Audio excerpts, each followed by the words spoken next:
Hello everyone, thanks for tuning into this video, which I think is going to be pretty controversial, and I welcome your comments. But I just want to say from the top that because of the nature of this video, I'm probably going to review them before posting all of them, and not because anybody who disagrees with me can't be heard. I want disagreements. I want to make sure that there's no riffraff involved in here, as I call it, and that the exchange is pretty respectful. Now, amongst Beatles fans, whether we want to acknowledge it or not, there is oftentimes among Beatles fandom an unfortunate John versus Paul fiasco that goes on during this.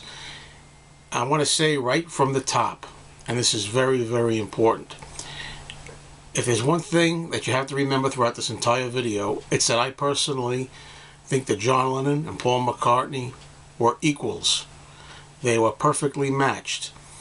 John and Paul were so different that they contrasted one another, and one's faults were the other's strengths, and vice versa. You know, when you put them together, and it's like lightning, as we know, what they were able to accomplish. But oftentimes, from my history being on different message boards, music discussion boards, forums, you can always tell that inevitably there's going to be a John versus Paul contingent coming up.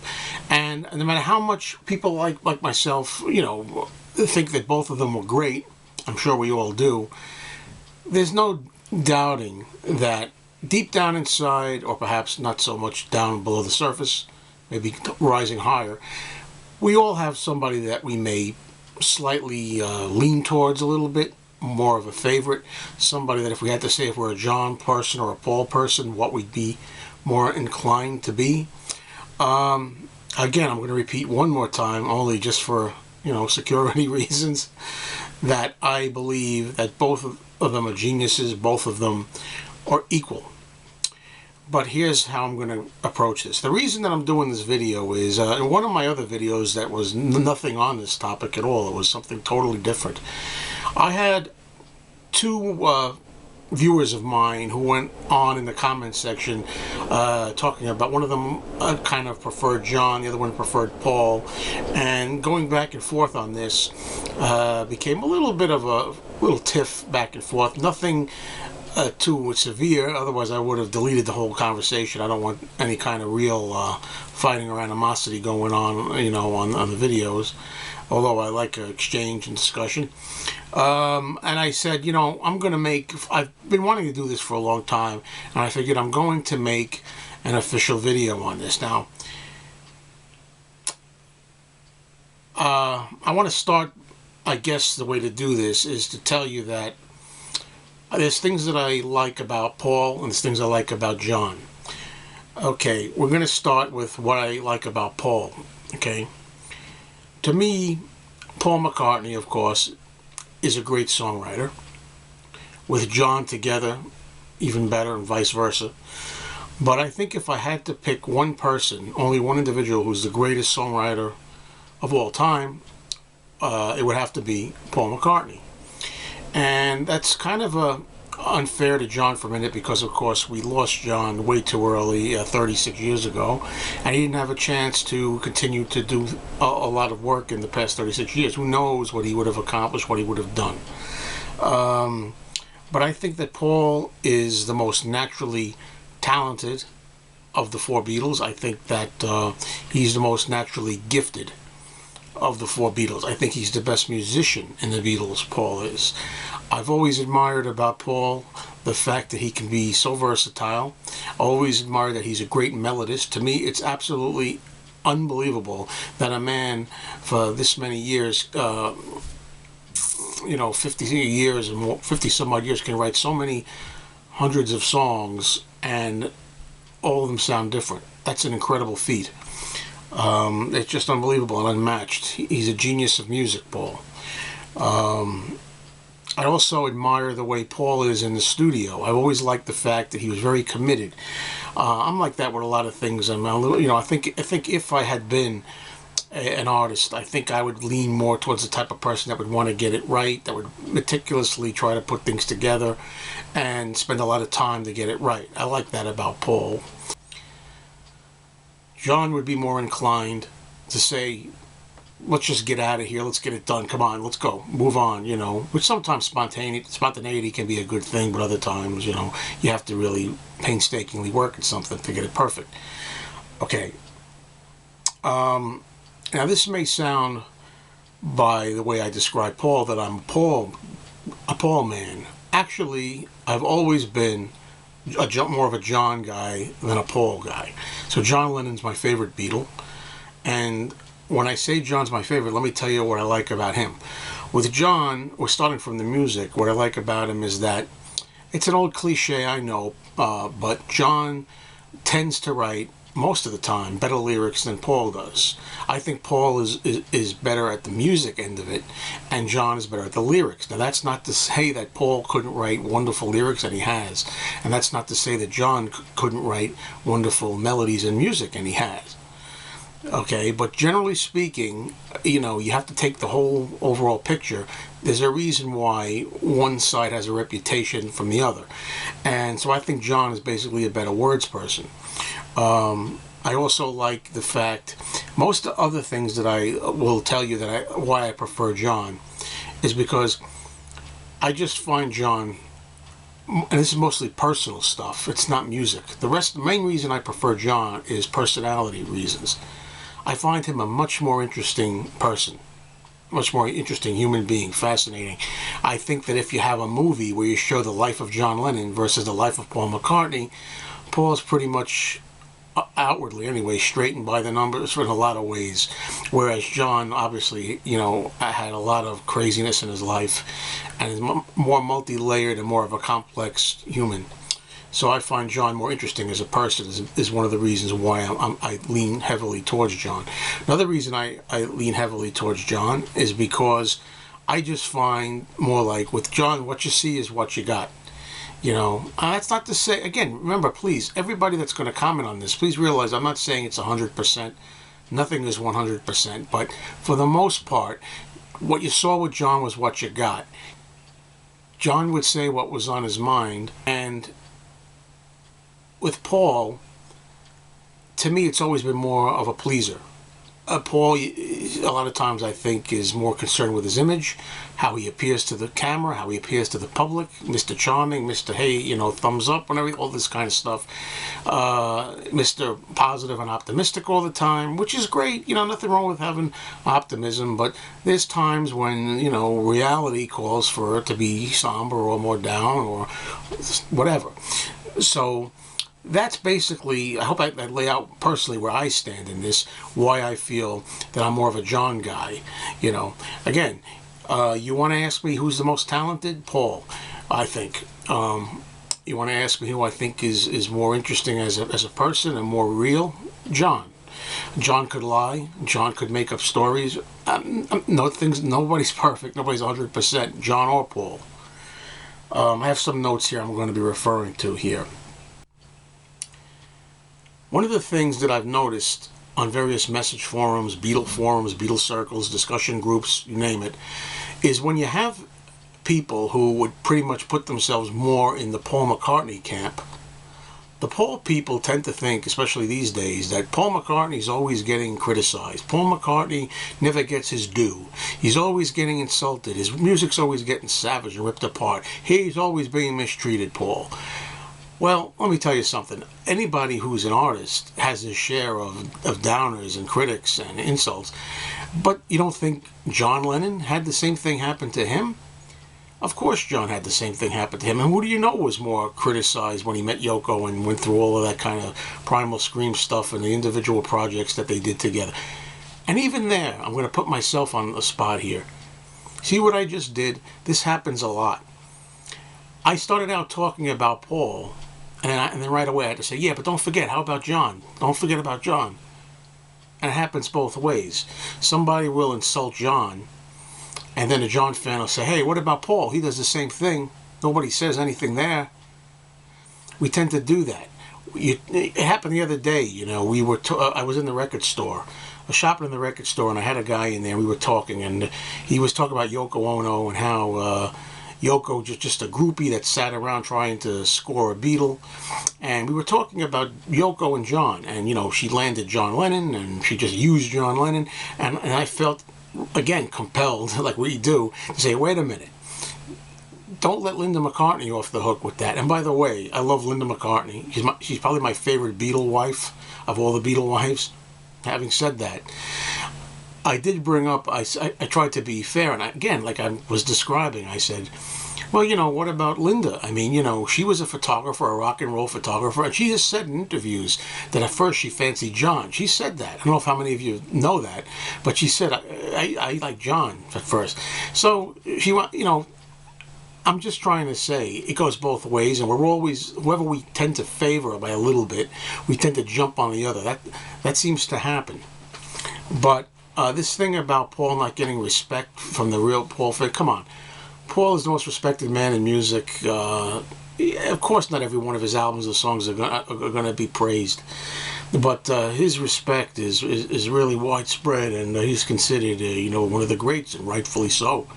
He's the greatest living entertainer, as far as I'm concerned, and as far as a lot of critics and people are concerned. But there was also something that happened unfairly after John was murdered, through no fault of John's and no fault of Paul's. When John was killed in 1980, almost immediately, unfairly so, it became that everything was about John. John was the Beatles. John Lennon was the entire Beatles. I used to know a guy that's, even though I'm a Lennon fan, a guy used to tell me John Lennon was the Beatles. And I said, look, his name was Stu. I said, Stu, I said, that's not right. That's not fair to Paul. That's not true. The Beatles were 4 people, okay? It wasn't just all about John Lennon. So it got to a point where Paul got a little pissed off, and rightly so, that he became feeling as though he was living in John Lennon's shadow. I can understand that. When somebody being taken away like that, killed like that at the prime of life in his youth, makes them almost deified as a saintly figure. And John Lennon, one thing he never wanted to be was a saint. He never wanted to feel like he was this saint, be made to be deified like that. He wouldn't have liked that. But that's what happened for a while. And I would say that happened in the 80s, 1980 to at least 1989, 1990. But here's where I object and step in and disagree with those people who think that. Some of those people still think, some of the Paul fans, the fanatics, still think that goes on now. Some people think that Paul is still living in John's shadow when, as far as I can see, and here I go again, bringing up what about John and what about Paul, I see it the other way. These days, I think it's all about Paul. How did that happen? Well, I think in 1989, Paul started touring again. He hadn't toured in the 1980s, really. And he started touring again in 1989 and in the 90s and 2000s. And here we are today, releasing a lot more albums, becoming more prominent. And now, in 2016, as we sit here in April of 2016, 36 years have passed since John Lennon died. Paul has had more than enough time to reassert himself out there, and I like that. Paul has established himself in a way as the guy who's put out there, makes new music, always is seen at all the concerts, whether it's the Jubilee, the Olympics, concert for Sandy, any big event, Paul's there, and he's releasing new music, which he should be doing, and I'm glad that he does. But he comes out as being the man carrying the torch for the Beatles. I mean, you can go see Paul, and for years now, a decade or two now, and you can see him singing the Beatles songs, and you can see him carrying the Beatles name. I think that's great that Paul's so out there. And what's happened also because of that is we have younger generations, and some of you are out there, some of you watch this channel, and I hope you'll weigh in and comment. Anybody there who was born in, I don't know, 1980 or later, 1980 or beyond, 1980s, 90s, 2000, you younger people out there, you never grew up with John Lennon, you see. John Lennon was never a part of your life. all you know is Paul McCartney, really, and Ringo, and maybe George. But basically, out of John and Paul, the two big guys, you basically grew up going, you can go to Paul concerts, you can wait for Paul's new albums to come out. You've never known what it's like to see John. You never known what it's like to wait for a new John Lennon album or have John Lennon in the news everywhere at current events or whatever's going on. So to you, maybe, I can see we now have passed the point where Paul is living in John's shadow. And we've gotten to the point now where it's John Lennon, in my opinion, who is kind of the old guy forgotten from the... He died in 1980. And for 36 years, John hasn't done anything new, obviously. And now the tide has turned. I think that it's thought that Paul is the number one Beatle. And some people, actually, I can tell by the comments, although they'll never admit it. They'll never admit what I'm going to say, but there's a lot of Paul people out there that do feel Paul was the Beatles. They'll always say, oh, no, I like John too. I like John too. Don't tell me that. No, don't tell me I only like Paul. No, John was just as important. But they're quick to bash John, you see. John Lennon these days has gained a reputation, and perhaps it's not anything new, because he always had a rough edge. John has gained a reputation. When you think of John these days, he's always the guy who was a misogynist against women. John was the guy who insulted crippled people and did an unfair, unpolitically correct, spastic act on stage. John Lennon was the guy who was the bad father to poor Julian. Poor Julian. Julian's 50-something years old and he's still crying. He was so mistreated by John. And all these things about John. He was anti-God. He was this, whatever they think. And now, John always had that, to a degree. And if John was here today, he'd tell you where to stick it, which is what I liked about him.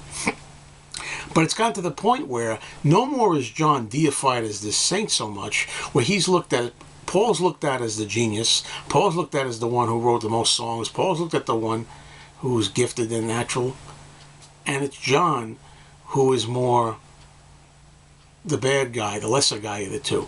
At least that's the way I see it. So anybody out there who thinks that, who remembers this business about Paul being reduced in John's shadow after his saintly martyrdom, he's a martyr, that's long gone. That's 36 years ago. To today's audiences, especially the younger people, John Lennon is the guy who hasn't made a record since 1980. John Lennon's the guy, I mean, look at his music. Unfairly, through no fault of his own, his music's dated, John. It's all about, the peace stuff from the 60s and 70s and that kind of like sloganeering and all the kinds of things that John did. He hasn't weighed in on topics since 1980, so he's very dated, John's solo career.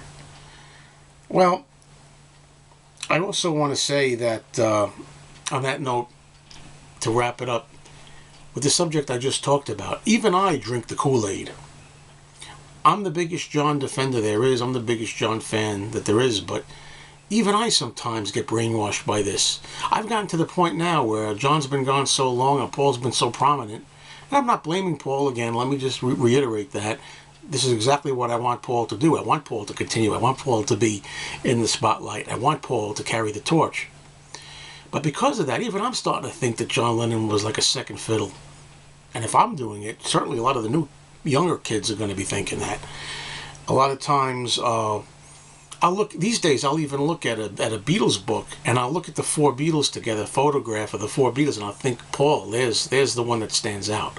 Paul McCartney, the natural talent, the natural gifted musician, versatile multi-instrumentalist, the guy who can do it all and plays great bass and writes great melodies and is still doing it today, amazingly. And no signs of stopping. It's Paul. I look at the photograph, I say, and I think, there's the guy. There's the big Beatle. So even I can feel it. And I don't know how I feel about that sometimes, I'd also say that I've gotten to the point now where over the years it's been exposed that John actually borrowed a lot of riffs from different records.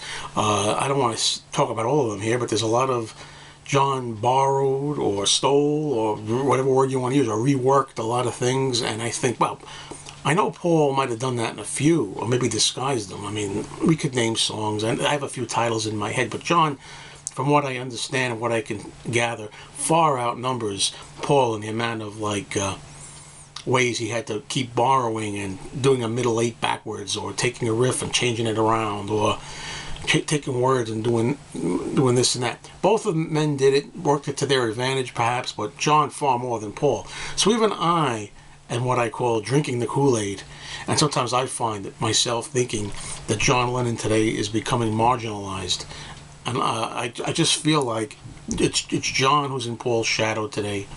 If anything, it's John who's marginalized, and some of that marginalization comes from Paul himself. And my take on that, which some Beatles fans agree with, is that in recent years, well, Paul's getting older. He's in his 70s now. And it seems to me that Paul is very conscious about people remembering his legacy. He's getting older. He thinks in his mind that people aren't going to remember him for all the work he did, which is, of course, just ridiculous. And he's insecure about it. And he makes sure that he gets on there and tells everybody, I wrote half of this song, I wrote half of that song.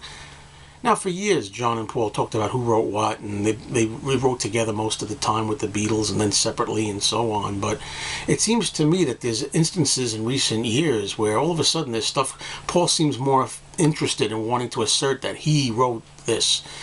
An example that comes to mind is Being for the Benefit of Mr. Kite off Sgt. Pepper album. We've always thought that was basically a John song. But in a couple of years ago, 3 years ago maybe, it was a big article, and Paul said how he helped with the song, and he said, I just want to, I think his quote was, I'm going to paraphrase here, paraphrasing, I just wanted to reclaim this song as partially mine. Well, where were you 40 some odd years ago when the Sgt. Pepper album came out? Now you decide to say it? And we always hear, you know, I did the beginning of Strawberry Fields, I did the Mellotron, and, you know, I wrote some of Norwegian Wood, and I was responsible for having the idea to burn the house down at the end of Norwegian Wood. And and it just seems to me that all of a sudden Paul seems very petty about letting the world know how much he had to do with John's songs. You know, now this is going to create most of the arguing here, I'm afraid, and I'm sure people are going to say, well, John did the same thing. People like to bring up Eleanor Rigby. John, I think, claimed he wrote a lot of Eleanor Rigby, and Paul says he didn't write any of it, or just a little of it, or something, or back and forth. And, you know, Paul wants to take a lot of credit these days for In My Life. You know, and even if they did write 50-50 on these songs, or Paul's more, even if Paul wrote 10%, he wants everybody to know, it seems to me these days, that either they wrote 50-50 or there was some John songs where he at least put 10% in, you know. Either it was 50-50 or 90% John, 10% Paul, but he always had a hand in everything. I know this is coming down hard on Paul, but it's just a recent thing that I've spotted with him that I think has to do with his aging, in my opinion. I think he's really starting to feel like, you know, I want people to know that, you know, I wrote most of the songs. And now, again, there's going to be a lot of controversy here. I don't want Paul to, you know, not to bask in the glory if he wrote a song. If Paul, you know, if Paul wrote a song or helped John on a song, why shouldn't he say so, right? I mean, why should he, if he wrote, you know, 30% of Norwegian Wood, why shouldn't he admit it? I just don't know why, at this point in time, it seems so crucial to him where he was content. Even if Paul wrote some of it, he was content for years, decades, to let Norwegian Wood be a John song, Strawberry Fields is a John song, Mr. Kite is a John song. You know what I mean? I forget which I've named already, but Strawberry Fields. You know, what's he going to tell us next? That he wrote some of I Am the Walrus, and he had like a line in there, and it's now John and Paul. You know, there's some songs that, you know, Michelle is basically a Paul song. We think of the song Michelle as a Paul song. John says he wrote, you know, he suggested the middle eight part that says, I love you, I love you, I love you, which isn't anything really profound. But John did maintain that, but I think he's still content to consider, he was still content, John, to allow Paul to have Michelle, you know.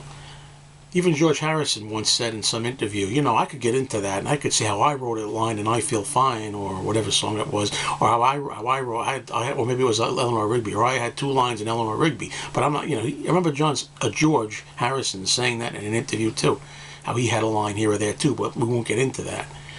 But Paul just seems very petty about that. Now, that's how I'm going to leave this video.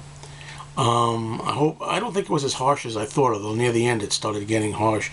I love John and Paul, and I will praise Paul to the hilt many times and defend him to people that would put him down. But at the same time, if there's something that I don't really think was a good move or a good idea or a good song or album, I'll say that too.